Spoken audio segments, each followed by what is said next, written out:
Salam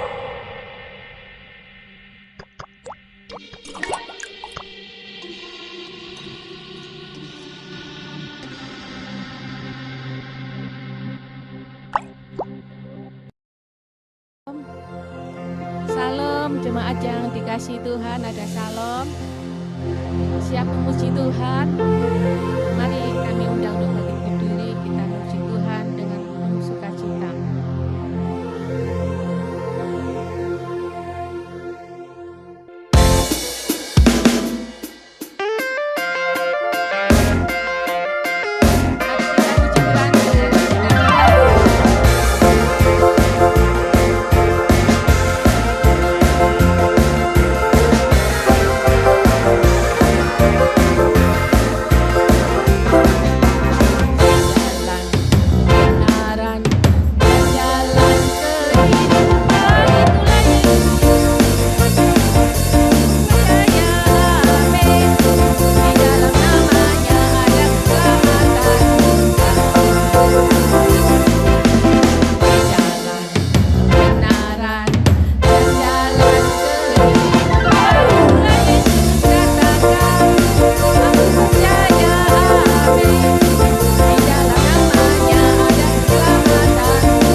Haleluya. Terima kasih Tuhan, malam ini Tuhan kami bersuka cita karena kasih-Mu yang luar biasa atas hidup kami Tuhan. Terima kasih Tuhan untuk malam ini kami ada tempat ini Tuhan. Untuk bersama-sama umat pilihan-Mu Tuhan, untuk memuji menyembah-Mu Tuhan. Kau urapi setiap hati kami Tuhan, Kau ampuni Tuhan jika ada dosa dalam hati pikiran kami Tuhan, Kau ampuni kami Tuhan. Layakan kami Tuhan untuk memuji menyembah-Mu Tuhan. Kau jamah hati kami, lembutkan hati kami Tuhan, terangi hati kami Tuhan dengan terang kasih-Mu Tuhan. Bawa kami Tuhan untuk memuji, menyembah-Mu Tuhan. Kau urapi setiap hati kami, penuhi hati kami Tuhan dengan kasih-Mu Tuhan. Kau urapi Tuhan setiap anak-anak-Mu yang ambil bagian dalam pelayanan ini Tuhan, baik singer, WL maupun pemain musik, kolektan Tuhan, khususnya hamba-Mu yang akan menyampaikan firman Tuhan, kiranya Kau urapi dan kuasa-Mu Tuhan. Berkati ibadah ini Tuhan dari awal pertengahan hingga akhirnya, biar semuanya berjalan sesuai dengan kehendak-Mu Tuhan. Terpujilah ya Bapa, mari yang siap untuk memuji menyembah Tuhan, kita katakan.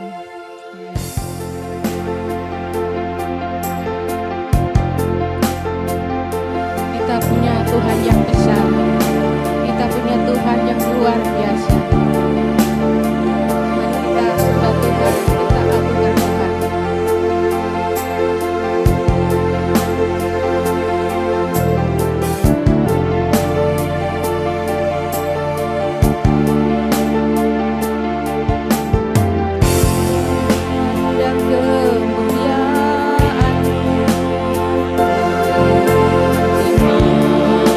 Besar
sembah sebagai Raja, berdiri di tengah kami, ditinggikan dan dipuji. Sembah dan puji penuhi tatamu, sembah dan puji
hari kami bersyukur pada Engkau ya Bapa. Tiada alasan kami Tuhan untuk tidak bersyukur pada Engkau ya Bapa. Haleluya, kami Tuhan sudah memuji-Mu, menyembah-Mu Tuhan. Tiba saatnya Tuhan, hati kami Tuhan mau ditaburi oleh kebenaran firman-Mu Tuhan. Lembutkan setiap hati kami Tuhan. Kami mau Tuhan, kami diingatkan, kami ditegur Tuhan oleh kebenaran firman-Mu Tuhan. Urapi hamba-Mu yang kami menyampaikan firman-Mu Tuhan dan kuasa-Mu Tuhan. Urapi Tuhan dan kuasa-Mu, urapan yang dari Engkau Tuhan. Supaya setiap firman yang disampaikan hamba-Mu Tuhan benar-benar datang dari isi-Mu, isi hati-Mu ya Bapa. Terpujilah ya Bapa, Allah yang besar, Allah yang ajaib.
Ya, saya kalau mau beri judul tugas perutusan gereja. Gereja itu bisa kita semua, kita pribadi-pribadi. Maksudnya begitu. Ini yang saya maksudkan ya. Cuma saya akan kasih catatan dulu. supaya satu pemahaman yang sama. Jadi kemarin saya bingung juga, saya mau Markus dulu apa Matius. Karena dalam Injil sinoptik itu Markus dulu, teorinya begitu. Tapi saya coba Matius dulu lah, karena di kitab Matius dulu. Ya. Jadi memberi catatan penting itu. Karena nanti kalau saya kasih firman itu, semua akan berawal dari yang saya katakan pertama ini. Saya sudah menyiapkan tag ini. Nih saya siapkan. Saking bodohnya saya. Saya siapkan nih 25 halaman. 25 halaman. Harusnya 100. Ya ini nanti akan menjadi 100. Karena ini saya hitung menjadi 25 episode. Jadi hanya satu teks ini aja. Ya. Catatan pertama. Wahyu itu apa? Dasarnya orang Kristen harus tahu itu. Wahyu itu apa? Wahyu adalah pernyataan diri Allah dalam pribadi Yesus Kristus yang sengsara, wafat dan bangkit. Itu harus dimengerti benar. Nah, iman apa iman? Iman adalah jawaban pribadi atas pernyataan diri Allah tadi. Nah, dua-duanya itu ada dalam kitab suci. Nah, ini yang pertama itu. Yang kedua. Kitab suci itu adalah benar. Nah, karena begini, saya sering ditanya, Pak, saya tanya ini. Karena saya kalau di kantor itu kan sering beri firman, ada yang tanya, Pak, saya tanya, di Injil Markus itu ada yang namanya Simon dari Kirene yang membantu Yesus manggul salib itu. Tapi kenapa di Yohanes tidak ada? Nah, jawabnya gimana itu? Yang benar yang mana, Pak? Nah, sudah, ini pertanyaan yang sangat teologis namanya. Saya jawab sederhana. Kitab suci itu benar. Bukan karena historis, bukan pertama-tama historis. Meskipun ada historis yang benar. Tapi kebenaran kitab suci adalah kebenaran demi keselamatan. Jadi tidak ada yang benar, tidak ada yang salah. Tapi penulis itu ada maksud tertentu. Nanti suatu saat saya jelaskan sini, ada itu saya tulis itu juga. Nah itu yang catatan yang penting. Nah yang berikutnya, kitab suci itu bisa didekati dengan dua cara. Satu, menggunakan tafsir kitab suci. Yang kedua, yang sering saya kasih renungan itu namanya Lectio Divina.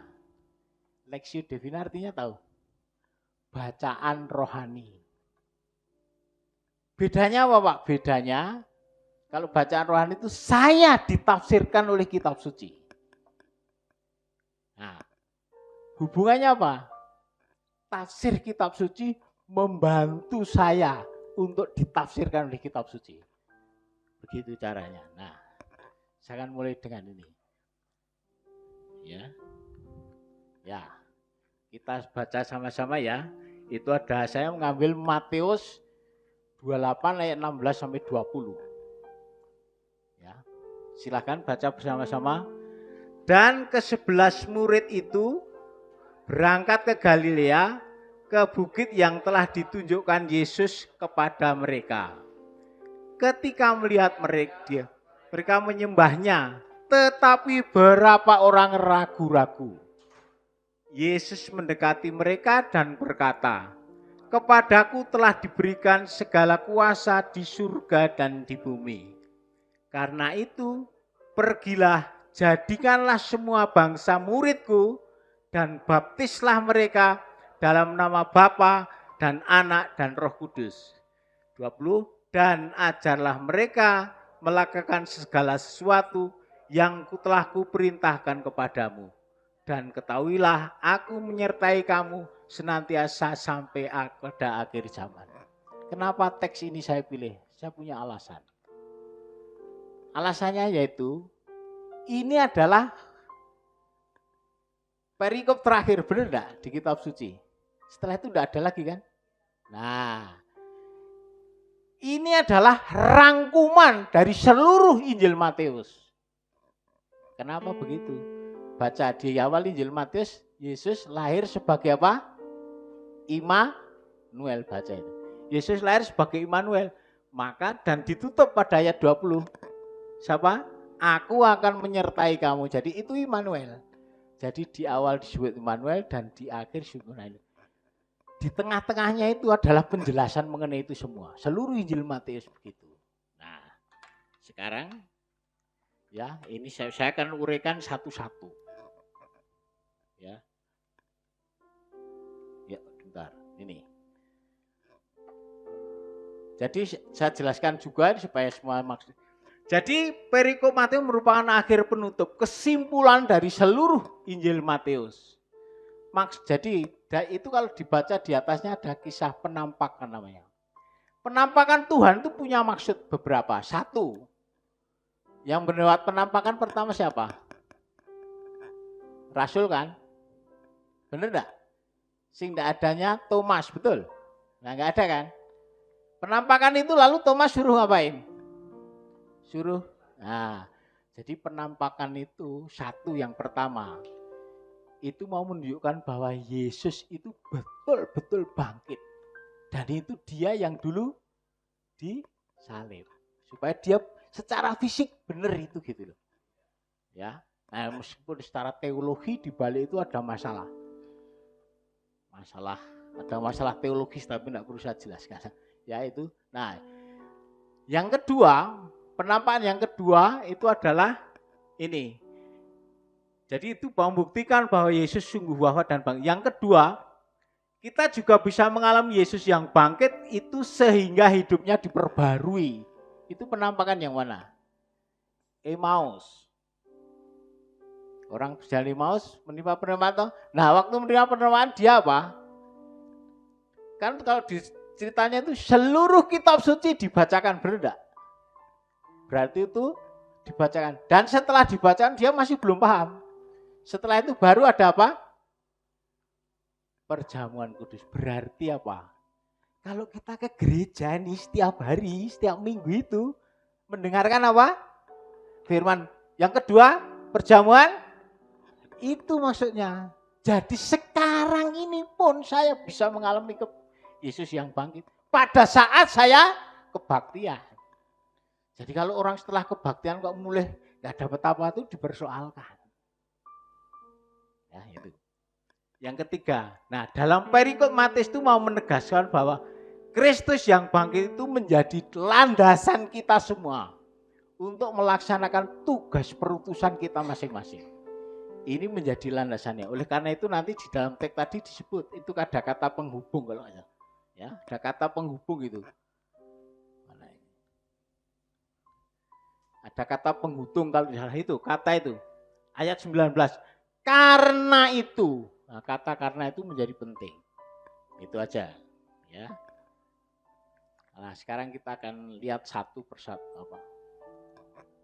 Nah, supaya kadang saya lihatnya sana. Ya ini sudah ya. Nah ini. Nih. Jadi sikap terhadap Yesus yang bangkit itu apa? Pertama tadi apa? Di teks menyembah, betul? Dan itu di dalam Injil Matius, kita lihat itu, baca aja. Matius bab 2 ayat 11. Orang Majus itu datang untuk apa? Menyembah. Yang kedua, Yesus waktu menyembuhkan orang sakit kusta, orang itu lalu apa? Menyembah Yesus. Mau dibaca boleh, enggak dibaca gini aja. Matius 19, anak kepala rumah ibadat yang disembuhkan itu juga menyembah Yesus. Jadi sejak awal mula di dalam teks Matius itu menyembah Yesus. Penyembahan itu menjadi penting. Maka tidak heran kalau di gereja ini selalu ada penyembahan. Itu mengikuti itu salah satu sikap terhadap Yesus yang bangkit. Tapi yang kedua, tapi beberapa orang tadi dikatakan itu adalah ragu-ragu, kurang percaya, bimbang. Memang ada dalam gereja itu. Orang ragu-ragu, bener enggak? Bimbang. Ya, maka kalau ragu-ragu bimbang yang dicari Pak Pendetanya atau wakilnya. Itu karena bimbang dan ragu-ragu. Nah ini, coba di Matius, coba buka Matius. Matius itu ya, angin ribut diredakan. Matius 8 coba. Ya, ini supaya Matius ya, bab 8 ayat 25 sampai 26. Siapa yang nemukan silakan baca dulu.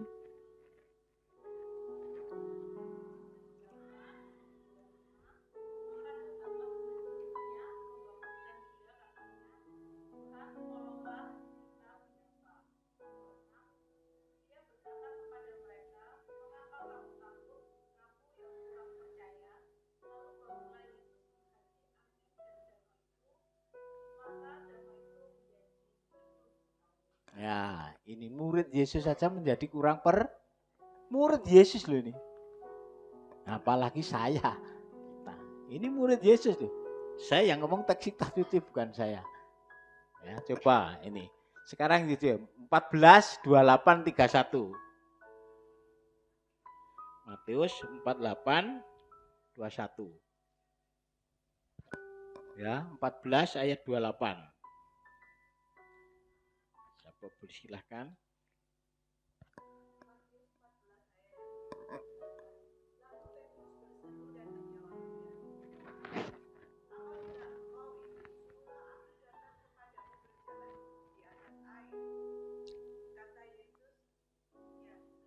Ya, ya.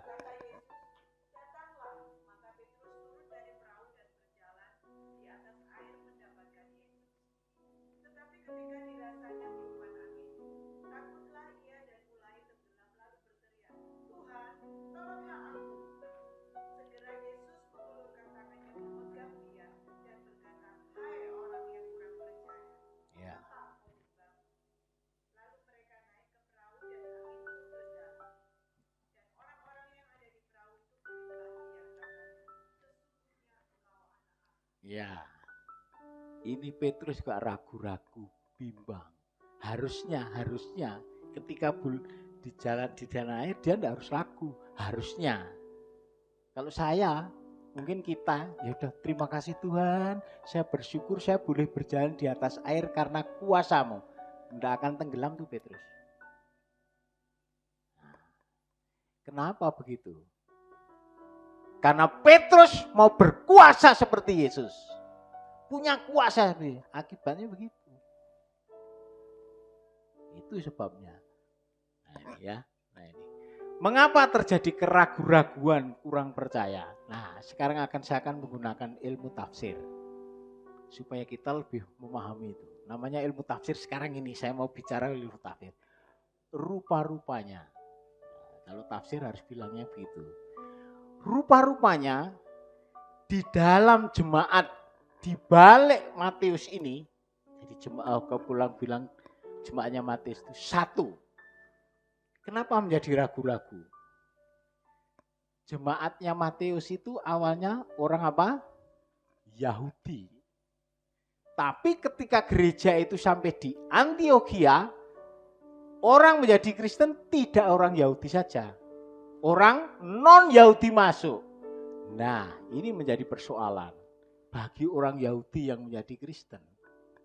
Nah, kenapa sekarang ternyata kekristenan tidak hanya untuk orang Yahudi, tapi orang Yunani juga boleh.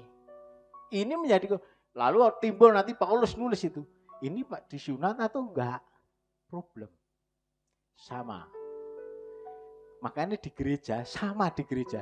Istilah saya itu dari homogen menjadi heterogen. Itu masalah di gereja. Enggak usah repot-repot. Saya ini sering ketemu pendeta. Gereja itu Pak datangnya dari macam-macam gereja karena dulu sakit hati sama pendetanya atau sama jemaat. Datanglah ke suatu gereja dan itu campur aduk begitu. Gawean apa ngerasani Pak.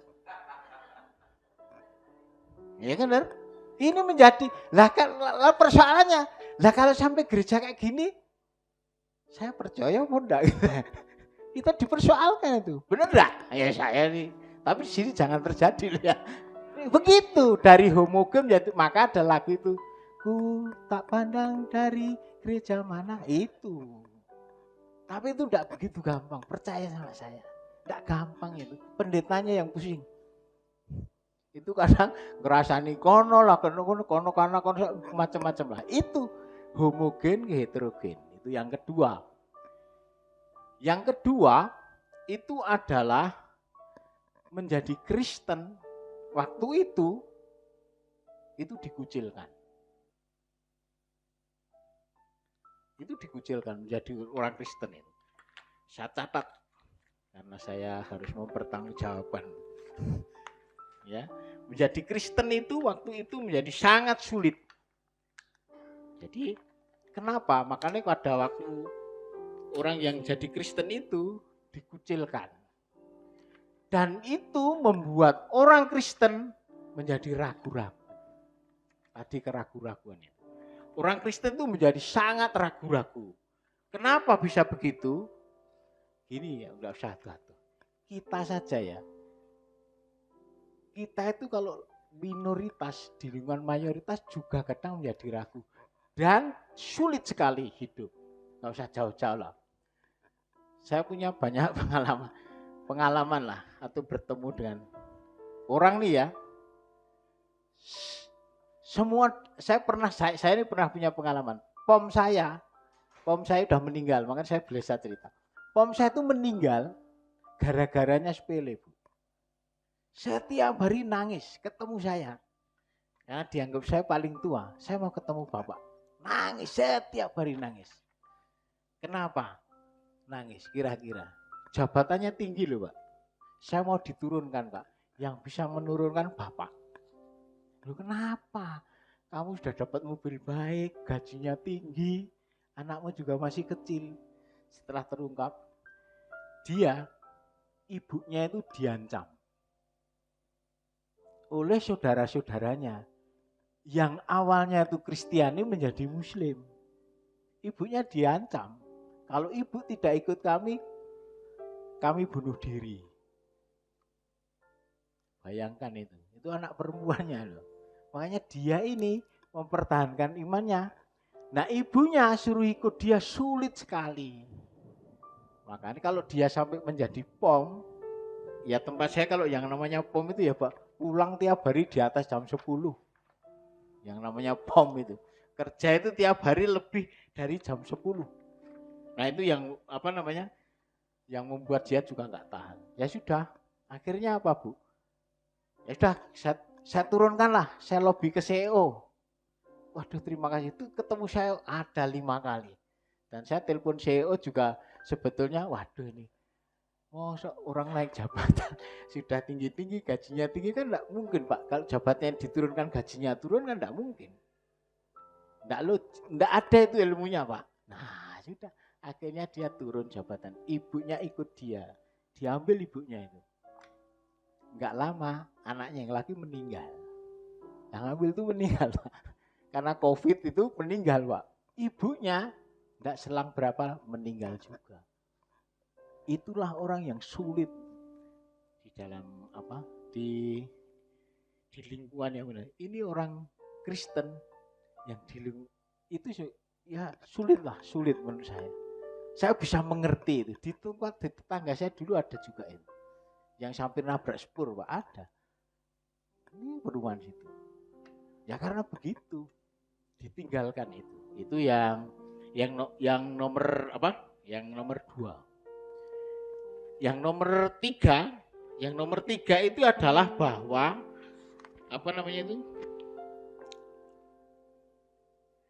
waktu itu ada ajaran bahwa Mesias akan segera datang.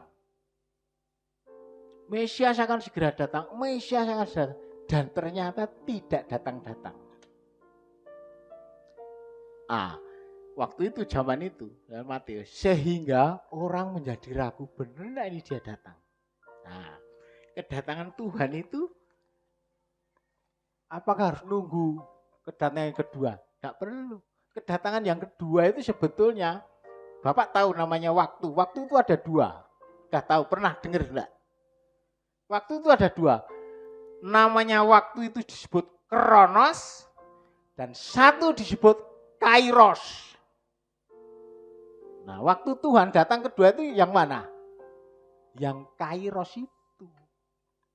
Kairos itu waktunya apa? Momentum namanya. Kalau waktu kronos itu yaitu jam 1, jam 2, ulang tahun ke-53. Itu namanya kronos. Kalau kairos itu ya momentum. Tuhan tuh momentumnya datang setiap saat. Cuma saya aja enggak siap. Itu tafsirnya, itu tafsirnya. Nah, bagi kita bagaimana? Ya bagi kita setiap saat itu harusnya menjadi momentum. Tuhan itu datang setiap saat kepada saya. Tinggal saya siap atau enggak. Tidak usah nunggu nanti. Nah, kematian itu kaitannya sama kematian juga. Kematian itu yang mati apanya? Saya mau tanya. Tubuhnya ikut mati enggak? Semua itu mati, Pak. Yang itu ditinggal apa? Saya mau tanya. Tubuh atau apa? Mati itu ya, mati itu sebenarnya jiwa, tubuh, dan roh itu mengkristalisasi namanya. Jadi kayak gunungan es itu, kristal itu. Kalau kelapa santannya itu loh Pak. Nah itu sudah begitu saya bilang, semua sudah ikut Tuhan. Nah yang ditinggal itu apa? Ampasnya. Maka nggak mungkin disebut tubuh atau badan, disebut apa? Jenazah. Yang tinggal itu seperti manusia saya ini kuku kan tak tinggal setiap saat. Sebetulnya gitu. Makanya kenapa orang Paulus bilang hidup atau mati sama saja. Itu. Makanya orang berdoa, jadi jangan pernah berdosa kalau berdoa orangnya kok meninggal. Ya bersyukur. Kan ada orang, aku nak doa aku wong malah meninggal, Pak bersyukur sampean berarti. Itu. Ya. Karena itu kematian itu sebenarnya begitu. Kematian itu tubuh, jiwa, dan roh jadi satunya. Maka kebangkitan badan ya sudah begitu. Jadi kalau kita mati ya, kalau seorang filsuf ngomongnya sederhana Pak. Kalau filsuf ini ya, filsuf itu ngomong, saya nek mati nanti yang saya tinggal untuk pupuk saja, bahasanya gitu. Itu filsuf itu Pak. Seorang filsuf maunya gitu. Karena kematian itu adalah kristalisasi kehidupan kita. Jadi semuanya jadi satu. Maka ada penelitian. Pernah dengar ya? Penelitian di Amerika. Jadi ada seorang dosen itu ditanya. Dosen ngomong banyak. Pak, orang setelah mati kemana? Tanya begitu. Dia bingung gak bisa jawab. Akhirnya dua membuat penelitian. Akhirnya dia penelitian ke rumah sakit seluruh Amerika. Tanya siapa yang pernah mati dan hidup lagi. Mati suri orang bilangnya. Nah itu setelah itu diteliti Pak. Dia meneliti. Dan secara ilmiah kalau penelitian itu dilakukan 100 orang itu sahih dan benar. Dan diakui secara ilmiah. Nah penelitiannya apa? Orang mati memang semuanya berangkat Pak. Dia ngomong semua orang dia sudah diteliti itu. Kalau mati semuanya, kan dia hidup lagi itu. Seluruhnya ikut naik Pak. Katanya lewat gelap dulu, lorong gelap gitu. Lorong gelap setelah itu terang sekali. Nah setelah itu dia hidup lagi. Itu cerita, semua ceritanya sama seperti itu. Nah itu dosen di Amerika. Itu yang terjadi. Jadi itulah tadi yang kedua. Nah kesimpulannya, Allah itu tidak pernah ditangkap secara utuh oleh manusia. Oleh karena itu ada yang menyembah, ada yang ragu-ragu. Allah itu tidak bisa ditangkap secara dua. Allah itu, Tuhan itu adalah misteri, saya bilang. Maka sikapnya bisa mendua. Untuk menangkap misteri itu diperlukan sikap dasar. Lihat Matius 11:25 kita baca. Sikap dasar yang dibutuhkan untuk kita itu seperti apa? Menghadapi Allah seperti itu. Saya simpulkan itu sikap orang kecil dan sederhana. Coba baca Matius silakan. Yang sudah menemukan enggak apa-apa. Itu sikapnya. Silakan dibaca yang sudah menemukan. 25 ya. Ya.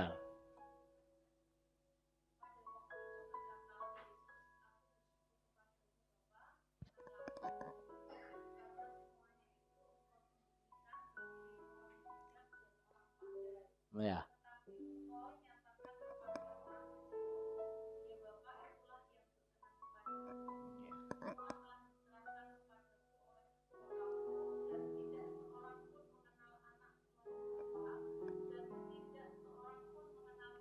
Ya.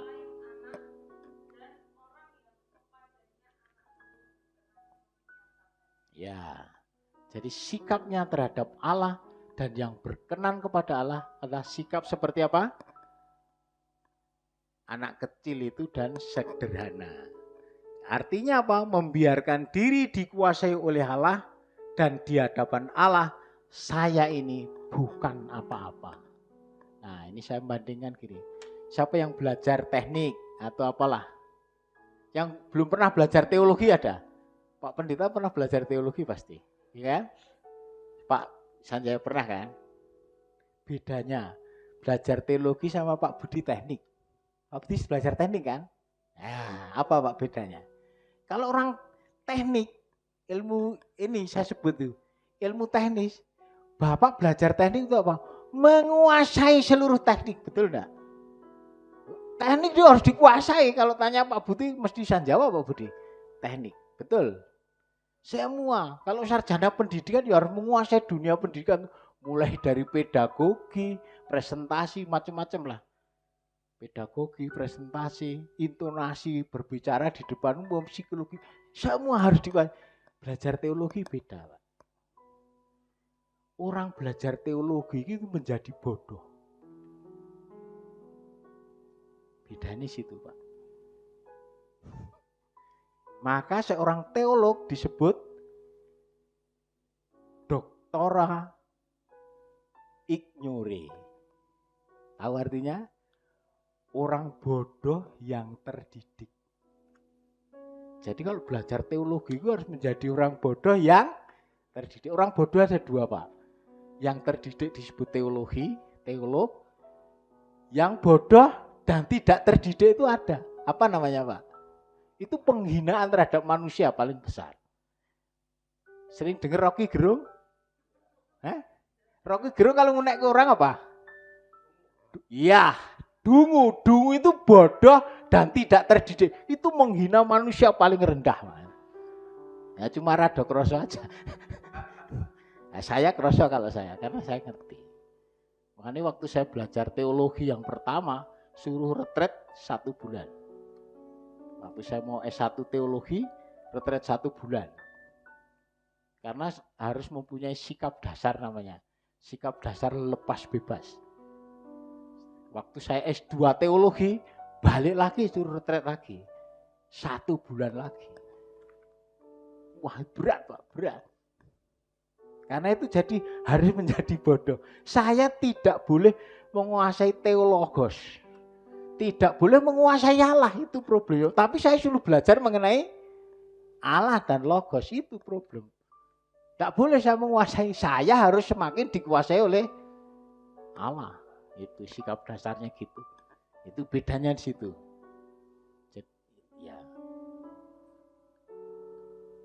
ya. Nah sekarang kuasa di surga dan di bumi. Jadi, nah ini. Kuasa di surga dan di bumi. Latar belakang pemberian kuasa. Kita lihat Daniel ini penting ini. Jadi dalam kenapa kok Yesus diberi kuasa di surga dan di bumi? Itu ada dasarnya.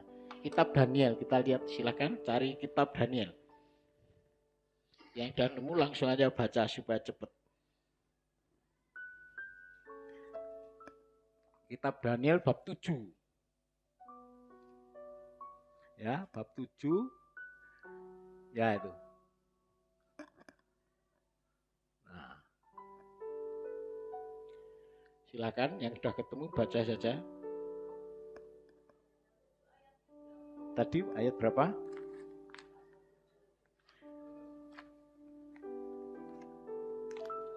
tutup ya.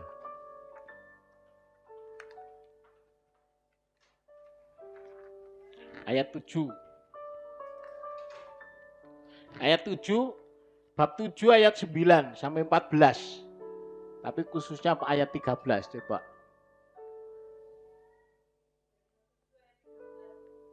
9 sampai 14 aja. 13 saja enggak apa-apa.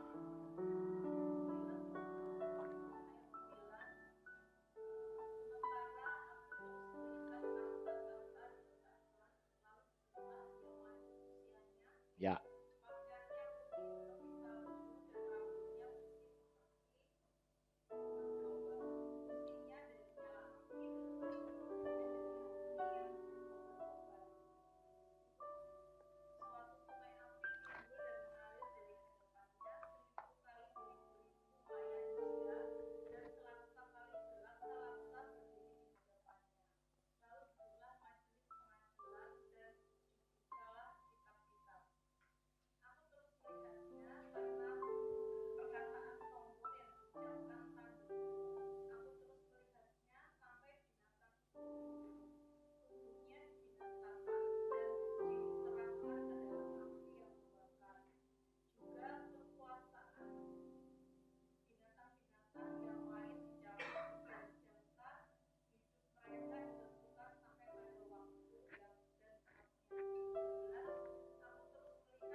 Ya, oke. Jadi yang dimaksud Daniel lanjut usia tadi, orang yang lanjut usia itu adalah Allah Bapa. Dalam Daniel ya. Nah, lalu ini ayat 13 itu. Aku terus melihat dalam penglihatan malam itu tampak datangkan Allah dilayani seorang seperti anak manusia. Jadi anak manusia di sini sebetulnya manusia itu tidak pernah dalam arti tunggal di sini, tapi jamak. Dan anak manusia di sini adalah itu yang dimaksud dengan Yesus Kristus sebagai anak manusia. Maka nanti di dalam Matius juga Yesus itu dikenal sebagai anak manusia. Itu. Nah itu yang lanjut. Jadi ini adegan di atas istilahnya itu. Adegan di surga.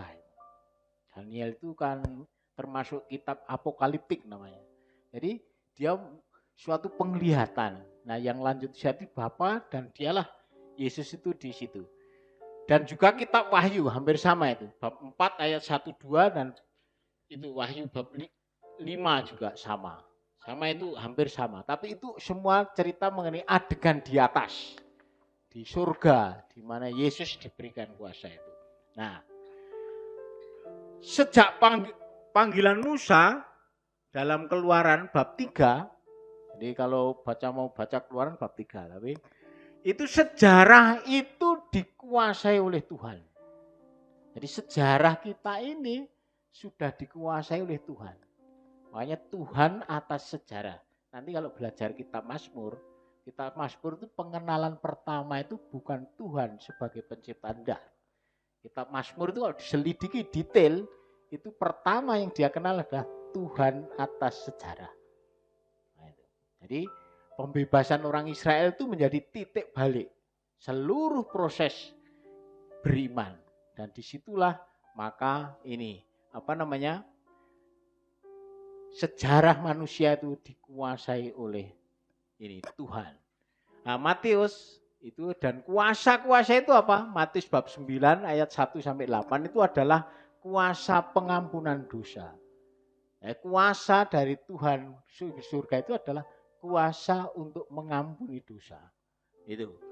Dan yang kalau lihat Matius bab 10 ayat 1, disitulah itu kuasa Tuhan untuk menyelamatkan manusia. Nah, kalau Matius bab 11 25 semuanya diserahkan kepada Yesus.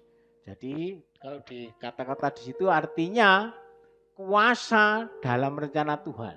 Semuanya itu ada di dalam rencana Tuhan. Apapun hidup kita. Jadi tidak pernah ada kebetulan, enggak ada. Bagi orang Kristiani enggak ada kebetulan. Semua itu dalam rencana, termasuk nanti kapan-kapan saya jelaskan. termasuk sengsara menderita. Itu rencana Tuhan. Cuma orang kan, waduh kok melu Tuhan kayak begini. Ya memang begitu. Tuhan aja begitu. Nah, saya tunjukkan bahwa Yesus itu menurut Matius ya, itu betul-betul dijatuhkan sampai jatuh. Maka istilah saya itu, dalam Matius saya mengenal Tuhan yang lemah. Dalam tanda kutip nih. Lemah itu belum tentu jelek loh. Justru dalam kelemahan, kadang-kadang kita melihat kekuatan. Contoh, nggak usah jauh-jauh. Lihat bayi itu kan lemah. Tapi dalam bayi itu ada kekuatan yang besar. Benar enggak? Itu kalau orang membunuh bayi itu ributnya setengah mati, Pak. Daripada membunuh orang dewasa. Karena yang lemah dihancurkan. Itu kekuatannya sampai kemana-mana. Itu, ya, itu. Jadi Yesus yang bangkit itu berkuasa atas sejarah manusia. Dan kuasa itu meneguhkan setiap kehidupan saya dan Anda semua. Itu kesimpulan dari kuasa di surga itu, bahwa Allah menguasai seluruh sejarah kehidupan saya dan kita semua. Dan itu menjadi meneguhkan dalam setiap tindakan dan perilaku hidup kita. Ya, ini. Nah, apa isi perutusannya? Pergilah dan jadikanlah semua bangsa muridku. Nah, ini Matius, coba kita lihat ini.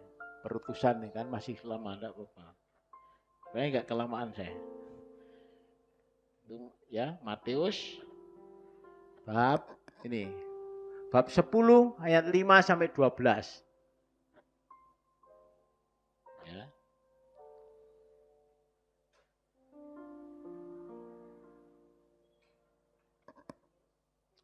10 sampai 12.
Ya, jadi ini namanya eksklusif.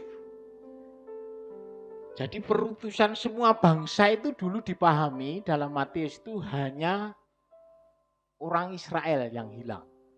Itu dari Matius bab 10 itu, jelas itu. Jadi domba yang hilang dari umat Israel. Jadi istilahnya itu hanya untuk siapa? Umat Israel. Tapi dalam perkembangannya itu menjadi semua bangsa. Semua bangsa. Jadi itu Matius dalam 28 tadi, itu justru perutusan itu ditujukan untuk semua bangsa. Jadi di sini ada perubahan. Dari eksklusif istilahnya itu menjadi inklusif. Dari yang sedikit menjadi begitu banyak orang.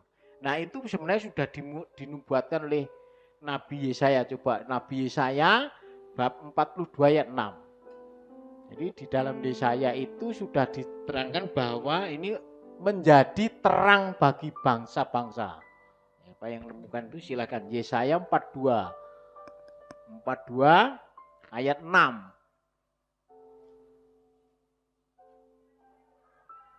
Atau yang lain cari coba Kisah Rasul bab 1 ayat 8. Itu menjadi kesimpulannya dari seluruh isi perutusan itu. Itu ada di Kisah Rasul bab 1 ayat 8.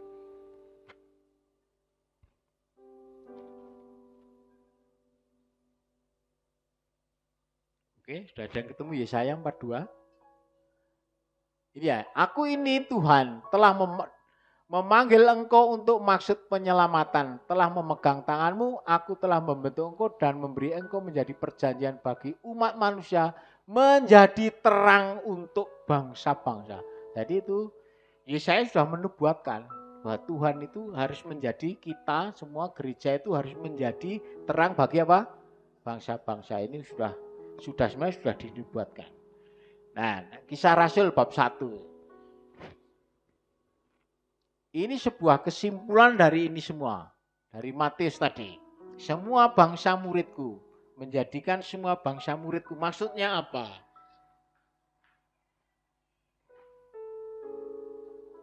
Apa? Kisah Rasul bab 1 ayat 8. Ya.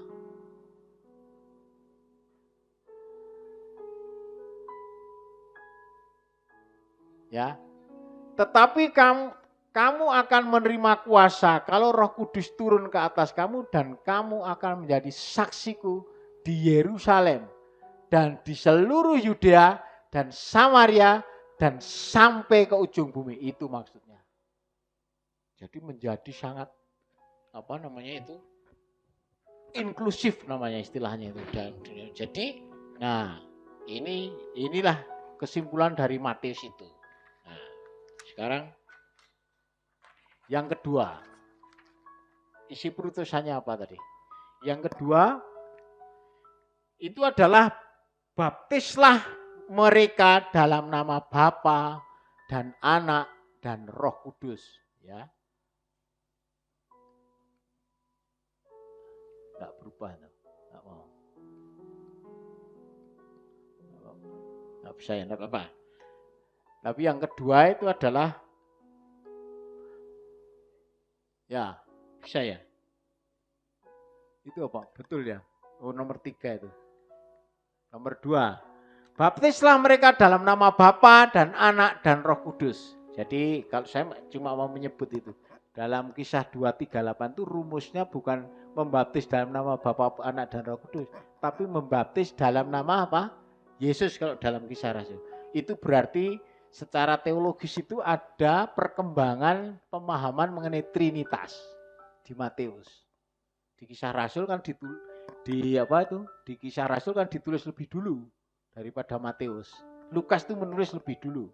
Yang pertama Markus, baru Lukas, terakhir Matius. Jadi makanya di dalam Matius waktu ditulis ini sudah ada nih Trinitas, muncullah itu pandangan mengenai Trinitas. Saya hanya mau menunjukkan itu. Nah, oleh karena itu sebetulnya kalau membaca teks ini, baptisan itu bukan paksaan. Hanya bagi orang yang menerima pewartaan dan kesaksian saja. Sekarang kalau baptis paksaan bisa dipersoalkan. Ya saya sharing aja, saya waktu ikut retret sama istri saya itu dari rumah sudah dipeseni. Engkau baptisan air. Oh, saya belum mendengar firman mak suruh baptisan itu pemaksaan namanya. Enggak boleh. Makanya saya menolak waktu, enggak mau saya. Saya dengar dulu apa yang mau disampaikan kepada saya. Gitu. Baru saya pada waktu detik terakhir daftar. Itu. Enggak bisa dari rumah. Nanti sudah saya, itu untuk apa? Enggak bisa. Itu namanya paksaan. Itu bisa dibawa ke pengadilan. Kesaksian. Saya orangnya gitu, Pak. Enggak bisa. Ya saya apa yang saya dengar, itu yang saya harus jalani. Saya menanggapinya dengan cara begitu. Bukan kok dari rumah sudah, tidak bisa. Itu. Jadi ini juga bagi orang yang menerima para baptis. Baptislah dia itu. Nah, Dengan baptis artinya apa? Dengan baptis itu orang disertakan dalam hidup ilahi, dinamika hidup ilahi Allah Tritunggal Maha Kudus. Jadi kalau dalam 1 Korintus saya sebutkan tuh, mengerjakan semuanya dalam semua orang. Roma 6:6, saya supaya sama seperti Kristus, kita akan hidup dalam hidup yang baru. Jadi manusia itu prosesnya ya ini saya jelaskan. Manusia itu pertama namanya istilahnya itu hominisasi. Itu menjadi manusia, ya seperti kita ini menjadi manusia. Orang diciptakan pertama jadi apa? Manusia, namanya hominisasi. Setelah itu orang berkembang menjadi humanisasi, manusiawi namanya. Jadi orang itu kalau nggak manusiawi ketinggalan zaman. Manusiawi itu ya karo sesama sama seperti apa. Ini manusiawi. Tapi yang proses yang berlanjutnya kalau masuk di sini tuh dalam dinamika hidup ilahi manusia itu mengalami yang disebut divinisasi. Menjadi ilahi. Itu prosesnya manusia. Nah, bagaimana kita hidup ini? Apakah pada level humanisasi atau divinisasi? Wis kapan-kapan saya jelaskan. Maksudnya gini ya, saya pakai bocorannya. Kalau saya melihat orang menderita, miskin, kita ngomongnya apa? Kasihan dia, betul? Lalu saya kasih uang kan? Kalau sudah masuk proses divinisasi tidak begitu. Nanti di pengadilan terakhir, sebelum teks ini ada itu.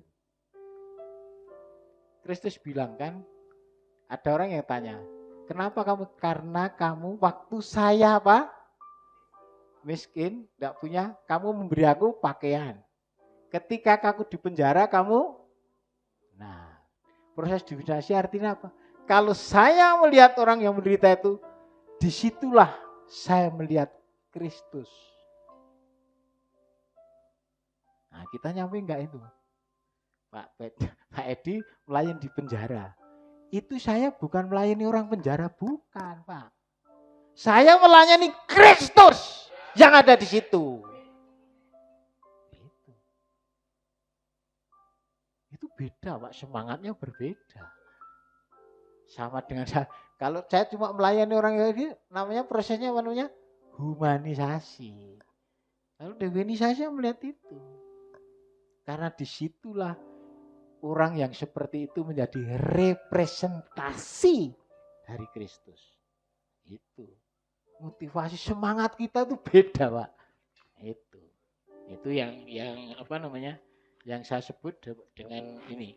Mereka dalam nama Bapa dan Putra dan Roh Kudus. Nah, yang terakhir, isi perutasannya adalah ajarlah mereka melakukan segala sesuatu yang telah kuperintahkan kepadamu. Ya, itu. Jadi pertama-tama tentu ajarlah itu berarti pengajaran. Kalau di dalam Matius itu ada 5 khotbah. Itu pengajarannya. 5 khotbah itu saya tulis. 51 proklamasi. Pengajaran mengenai apa? Semua itu Pak bicaranya mengenai kerajaan Allah. Jadi perumpamaan itu intinya menjelaskan mengenai kerajaan Allah. Di situ intinya. Ya, maka Matius itu ada 5 itu. Jadi pertama itu proklamasi kerajaan Allah, perutusan untuk mewartakan kerajaan Allah, perumpamaan tentang kerajaan Allah, dan peraturan tentang kerajaan Allah, dan 24-25 itu kedatangan kerajaan Allah. Itu 5 khotbah. Terkenal itu ya. Yang kedua, melakukan. Apa yang harus dilakukan? Nah itu. Khotbah tadi bisa diringkas. Jadi khotbah 5 khotbah itu bisa diringkas di sini. Matius 9 ayat 13 dan Matius, ayo kita lihat dulu Matius 9 13. Itu karena ringkasannya itu. Jadi melakukan, yaitu apa yang melakukan? Belas kasih dan bukan persembahan. Ya, yang harus dilakukan itu apa? Belas kasih. Itu coba kita lihat Matius bab 9 ayat 13. Silahkan kalau ada yang sudah ketemu baca aja.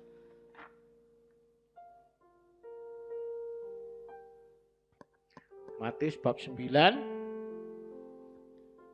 ayat 13.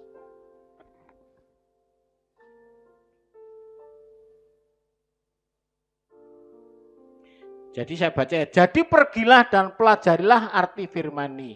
Yang ku kehendaki ialah belas kasihan dan bukan persembahan. Karena aku datang bukan untuk memanggil orang benar, melainkan orang berdosa. Ya, itu ya.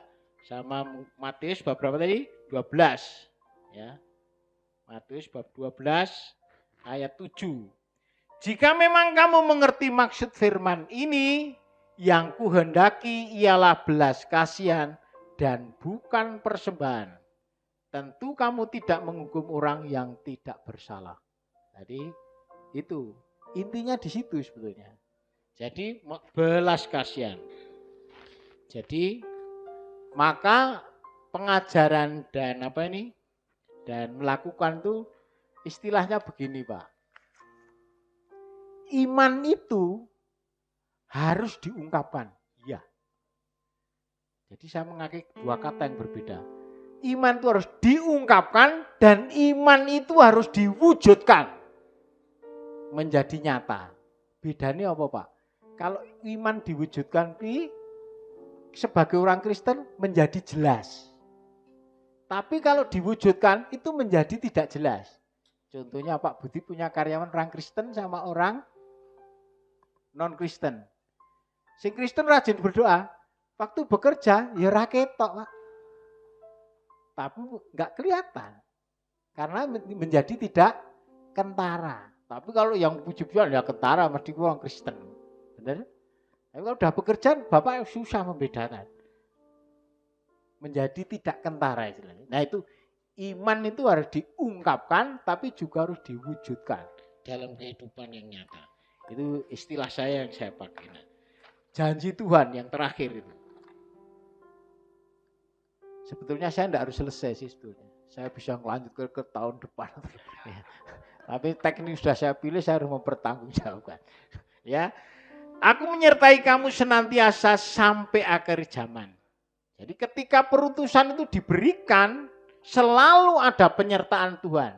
Jadi tidak usah khawatir. Tuhan menyertai untuk yang rela diutus. Bukan yang malas-malasan. Yang memang bergerak.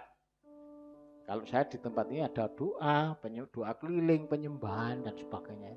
Ini wujud nyata dari ini. Itu perutusan itu. Jadi coba itu perutusan Musa. Itu juga disertai Tuhan. Waktu Yosua merebut kota Kanaan, dijanjikan disertai Tuhan. Yeremia ketika dipanggil masih muda, enggak usah bingung, saya sertai. Ini gitu. Kenapa sampai akhir zaman? Karena gereja itu sampai sekarang ini masih ada dalam sikap yang mendua tadi. Percaya dan ragu-ragu.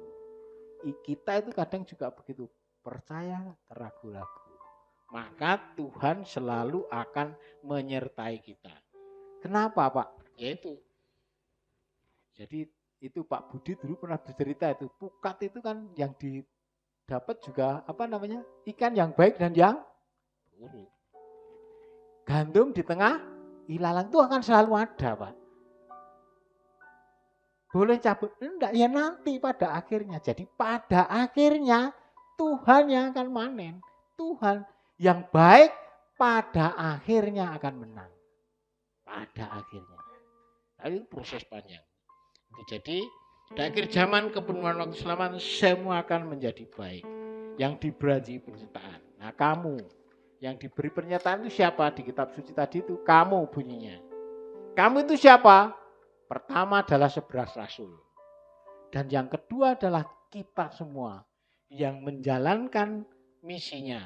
Yang mengajar dan gereja yang selalu mencari jalan-jalan baru. Jadi kita harus mencari jalan-jalan baru.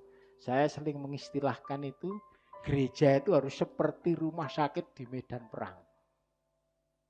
Apa artinya, Pak? Yaitu gereja harus ikut merawat yang ada di sekitarnya. Makanya kalau Bu Eva itu selalu bilang, kalau pulang jangan lupa parkir. Kelihatannya sepele, tapi itu termasuk ini. Ikut merawat gereja di tengah medan perang, rumah sakit, ya kayak gitu. Harus ikut merawat lingkungan. Ini gitu. Jadi gereja yang hadir dan terlibat dalam kehidupan yang konkret. Ya. Sampai akhir zaman ya, sejak sejarah manusia entah sampai kapan ya. Itu jadi sampai sejak awal sejarah manusia sampai kapanpun seolah-olah yang baik kalah dengan yang buruk seperti tadi. Selalu ada ilalang di antara gandum. Bukan isinya ikan yang baik dan beracun. Kapan yang baik dipisahkan dari yang beracun? Ya pada akhirnya. Jadi gereja harus tetap mewartakan kebenaran, keadilan dan kebaikan. Janji kepada murid-murid Kristus adalah janji yang memberikan harapan. Dasarnya adalah keyakinan iman. Jadi janji ini memberi. Jadi bedanya begini. Bapak tahu bedanya optimis? Nah, saya tanya, Bapak kira-kira masuk surga apa enggak? Hah? Masuk surga. Apa dasarnya? Optimis atau enggak? Nah, salah. Enggak boleh. Optimisme itu dasarnya perhitungan saya, Pak. Benar, Pak? Budi? Optimis itu. Untung saya optimis itu. Pak Budi pernah cerita saya yang galap boiler itu. Wis tak hitung Pak optimis. Tapi ternyata malah cekel polisi apa Pak. Dadi dawa. Optimis itu dasarnya perhitungan manusia. Itu optimis. Taruh soal saya masuk surga atau tidak itu apa? Harapan. Karena apa? Janjinya Tuhan sendiri. Kalau saya masuk surga dapur optimis, ngitung sampean Pak. Kita ngitung. Aku harus berbuat baik kayak gini. Jadi masuk surga apa enggak itu bukan optimisme, tapi apa? Harapan. Harapan saya masuk surga. Saya pernah ditanya orang loh Pak. Yudas itu masuk surga apa enggak? Nah, besok saya jawab. Suatu saat akan saya jawab. Saya tuh kadang ditanya anak-anak kan yang aneh-aneh gitu. Ya kalau saya pas ngajar kitab suci itu ditanya kayak gitu di kantor. Pak tanya dulu Pak. Yudas masuk surga apa enggak? Nanti suatu saat teks itu akan saya bahas. Kalau saya membahas kisah sengsara. Nanti suatu saat saya tunjukkan kayak apa. Yudas kayak apa. Meh podo Pak. Saya bertanya sih, jangan-jangan kita itu seperti Yudas-Yudas kecil juga. Di dalam diri kita itu ada Yudas-Yudas kecil. Bisa terjadi. Nah itu kalau saya bahas teksnya baru, kok ini maksudnya. Ya, jadi kesimpulan saya akan sampai kesimpulan, udah terakhir ini. Ya, mana? Ya kesimpulannya gini. Gereja pada akhirnya siap diutus. Dasarnya 2 Timotius. Ya, bab 4 ayat 2. Kesulitan tidak boleh menghambat semangat kita untuk bekerja, melayani, melaksanakan tugas besar. Matius 10:16. Murid-murid juga diutus tidak ke tempat yang mudah. Karena yang mengutus ialah Yesus Kristus yang penuh kuasa di surga dan di bumi. Jadi kalau kita menghadapi kesulitan apapun ya kita tetap punya harapan. Karena yang mengutus Tuhan. Dalam menjalankan perusahaannya gereja tidak hanya di tempat-tempat di mana Kristus tidak dikenal. Karena gereja juga diutus mewartakan nilai-nilai Injili. Baik dalam kebudayaan, media massa. Jadi kalau saya cerita ya, media massa sekarang itu menguasai. Coba aja, siapa yang setiap hari tidak pegang HP. Sampai kebenaran itu ada banyak kebenaran itu. Ya cerita, kebenaran itu ada banyak Bu. Kebenaran berdasarkan fakta, kebenaran berdasarkan apa? Persepsi. Kebenaran berdasarkan persepsi itu didapat dari mana? Dari framing. Framing didapat dari mana? Buzzer. Jadi kita itu kadang-kadang sekarang itu sudah nggak usah jauh-jauh lah. Siapa yang rambutnya di rebonding? Katanya. aslinya keriting diribonding. Ya, Pak. Nah, itu kena kebenaran persepsi. Lah kenapa? Karena di iklan itu orang yang ditampilkan adalah yang rambutnya lurus-lurus. Benar? Ah, enggak usah. Siapa yang memutihkan badan?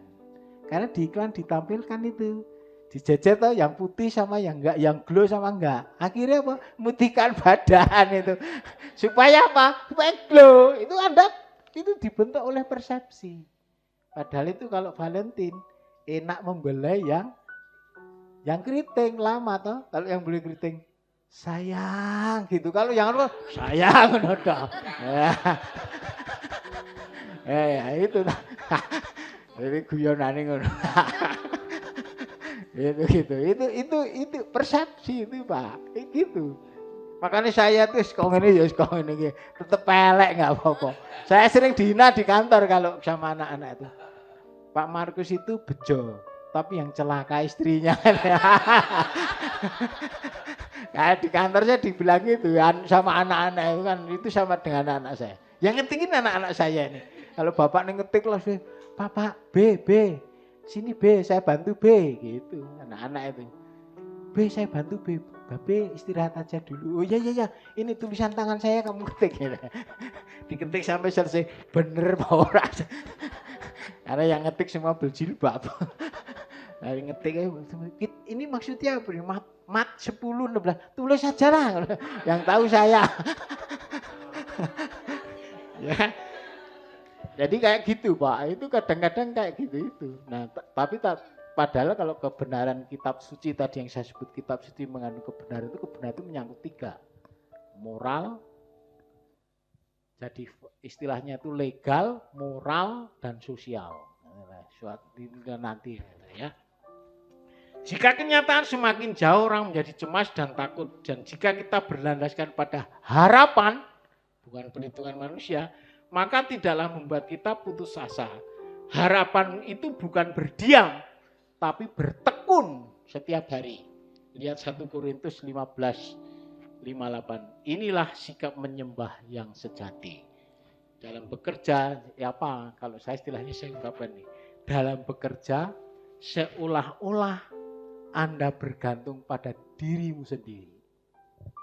Tetapi dalam berdoa, seolah-olah semuanya bergantung pada Allah.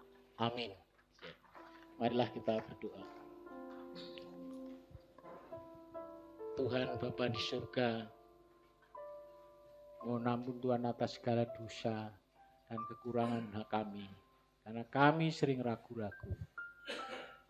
Berkatilah kami Tuhan, supaya kami semakin mampu untuk berpegang pada janji-Mu dan memiliki harapan untuk senantiasa bertekun menyambut kedatangan Tuhan. Semua doa ini Tuhan saya sampaikan kepadamu demi Kristus Tuhan kami yang hidup. Amin. Diberkati dengan kebenaran firman Tuhan. Kita sudah diberkati dengan kebenaran firman Tuhan. Marilah kita memberkati pelayan ini dengan memberikan korban syukur kita pada Tuhan. Kita bersatu hati dalam doa. Terima kasih Tuhan, yang mana kami boleh bersyukur untuk malam ini kami sudah mendengarkan sebagian dari firman-Mu Tuhan.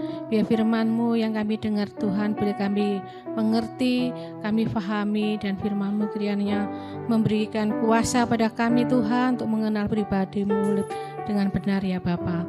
Kami juga hendak memberikan bagian dari milik kami Tuhan untuk memberkati pelayanan tempat ini Tuhan. Berkati tangan-tangan yang memberi Tuhan berlipat kali ganda. Terpujilah Engkau ya Bapa, hanya di dalam nama Tuhan Yesus kami yang sudah berdoa dan mengucap syukur. Haleluya, amin.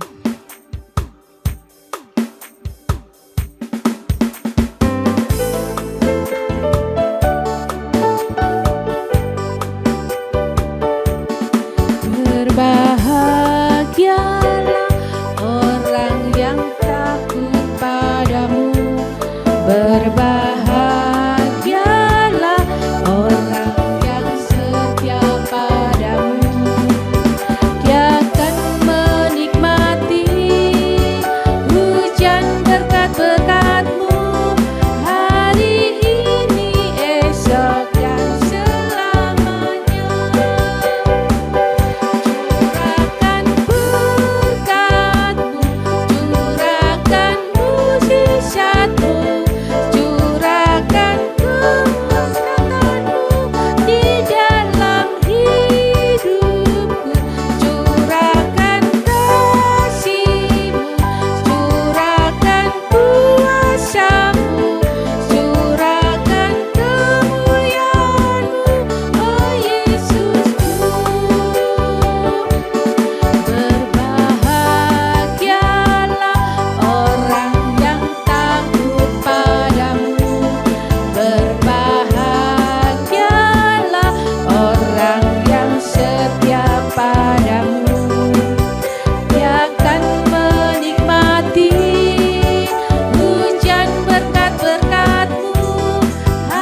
Yesusku, curahkan kemuliaan-Mu, oh Yesusku. Mari Bapak Ibu yang terkasih, angkat tangan tinggi-tinggi. Kini pulanglah, Allah turut bekerja di dalam engkau untuk mendatangkan kebaikan bagi engkau yang mengasihi Dia, bagi engkau yang terpanggil sesuai rencana Allah. Allah-Mu akan memenuhi segala keperluan-Mu menurut kekayaan dan kemuliaan di dalam Yesus Kristus. Segala perkara dapat engkau tanggung di dalam Dia yang memberi kekuatan kepada engkau. Bahkan apa yang tidak pernah engkau lihat, dengar, dan timbul di dalam hatimu, semua akan disediakan oleh Bapa di surga. Di dalam nama Allah Bapa, Putra, Roh Kudus, di dalam nama Tuhan Yesus Kristus. Yang sudah menerima berkat dari Tuhan katakan, amin. Tuhan Yesus memberkati. Silakan duduk.